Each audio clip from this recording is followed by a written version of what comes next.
the light bulb was my blood pressure. I'm literally working myself to death.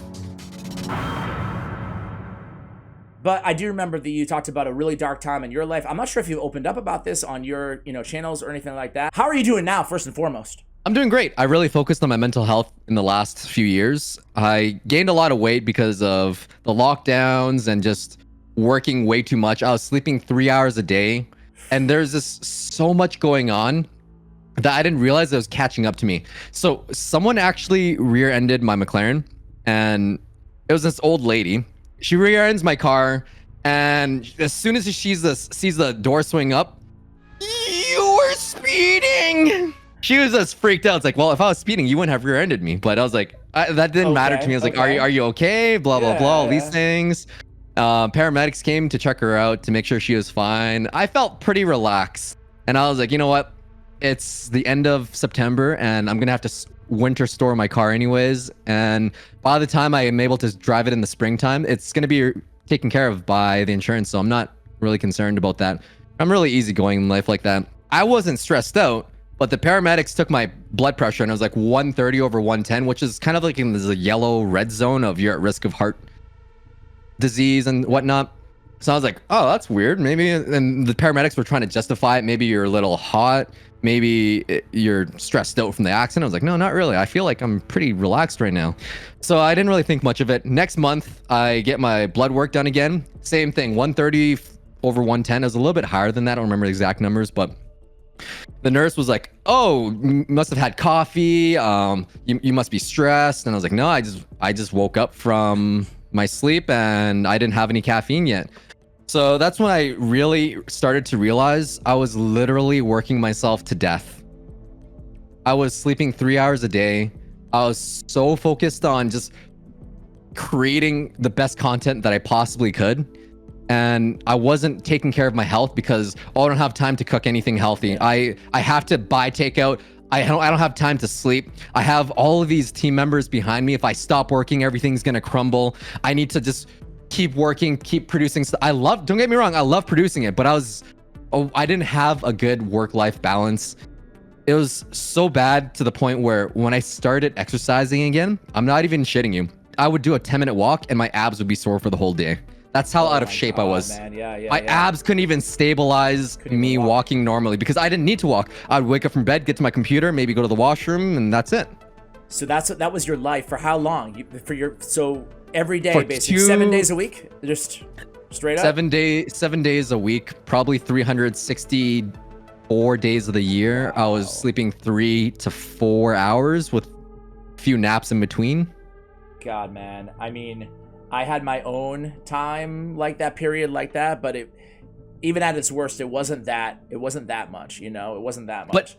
But I didn't think that it was bad. Yeah. But looking back, it just slowly happened over time. Yeah. I was slightly more irritable because I wasn't sleeping properly. I wasn't the best person I could be in my relationship at the time. And it just slowly crept up on me, and I started slowly gaining weight and all these things. And that's when I started getting my life together. I started exercising, nutrition, therapy, a little bit of everything. When I spoke to you, it was around, I think you were either just coming out of this or just going in. I'm not sure exactly when we spoke about this, but that was in probably 2018, 2019, before all of that. Yeah. So this was round 2 of depression that I didn't even realize was depression.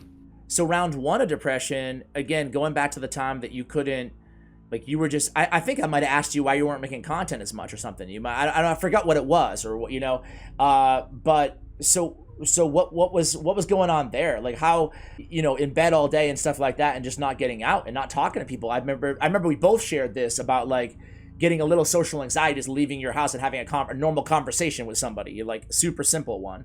How did you get out of that? That was when YouTube first started, and I didn't purposely isolate myself. It just kind of happened because you don't need to leave the house to record a video or to edit it. It just happens that you don't leave. Yeah. And that's when I feel like socializing is like a muscle. And if you don't use it, you're going to lose it. It's going to atrophy. So it just kind of happened over time where I just got into routine.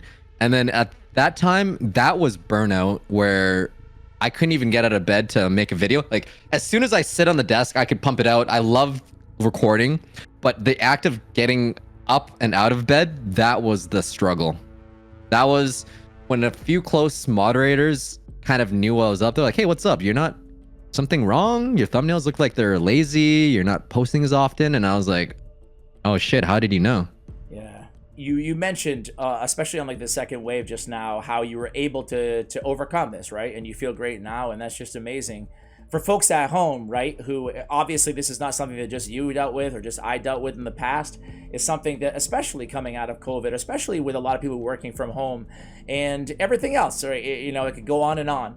But what advice would you give to people out there? Not to sound so cliche in the question, but like, what advice would you give to people who are struggling right now? Maybe in a similar spot that you were, that they just gone so far. Like it's, you know, you made it sound so easy when you're like, you know, I started talking to a therapist and working out, and now I feel great. What actually got you to? Was it a tough conversations? Was it a, you know, what was it?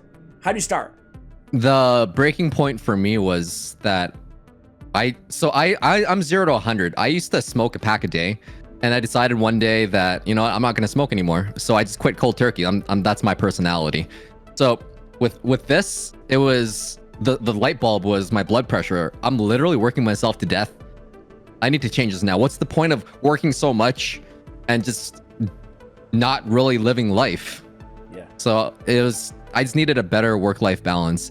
To go back on your question on advice, it's really cliche, but if I could go back to tell myself what I could do better is get in 1,000 steps a day. Then maybe after that 2,000, and I would try to aim for 10,000 steps a day. It sounds like a lot, but it's good to get fresh air, get some sunlight. I'm speaking specifically for me, and it's not for everyone, but it just happens slowly over time where from my experience, I started feeling better and better, maybe like 0.1% every day. And it just kind of, the clouds kind of just go away after a little while, slowly, just from more exercise and just being more cognizant of that. And meditating helped me. Better nutrition really helped me.